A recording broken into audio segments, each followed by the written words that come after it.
बिस्मिल्लाहिर्रहमानिर्रहीम। अस्सलाम वालेकुम। आज आपको बेलौल दाना की ज़िंदगी का एक खूबसूरत वाक़या सुनाते हैं जो आपकी अक्लमंदी, होशमंदी और दानाई पर दलालत करता है। इस वाक़े से आप ज़रूर महज़ूज़ होंगे और आप एक बहुत ही खूबसूरत सबक भी हासिल करेंगे। चलते हैं आज के वाक़े की तरफ। हारून रशीद का दरबार लगा हुआ है और बेलौल दाना की बातें छिड़ी हुई हैं।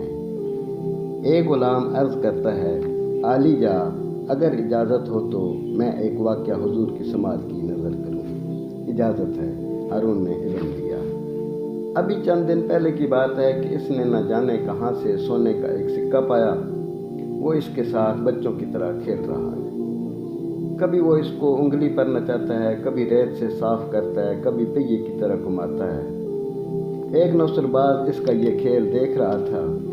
इसने इसे पागल समझकर कहा, तुम्हें एक सिक्के से खेलने में मज़ा तो नहीं आ रहा होगा। तुम ये सिक्का मुझे दे दो, मैं इसके बदले में तुम्हें 10 सिक्के दूंगा। इसने जेब से सिक्के निकाल कर बेलौल को दिखाए। ठीक है, मैं ये सिक्का तुम्हें अभी दे देता हूँ, मगर एक शर्त पर।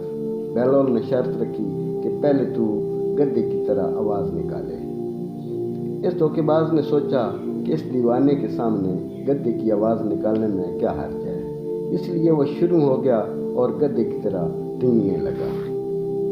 बेलौल हंसा, अजब गधे हो भाई तुम, कि तुमने मेरे सोने के सिक्के को फौरन पहचान लिया और मैं गधा भी नहीं हूँ, तो भला मैं तुम्हारे तांबे के सिक्के को क्यों न पहचानता। वो नौसरबाज बेचारा इस कदर शर्मिंदा हुआ कि उसे भागना ही पड़ा।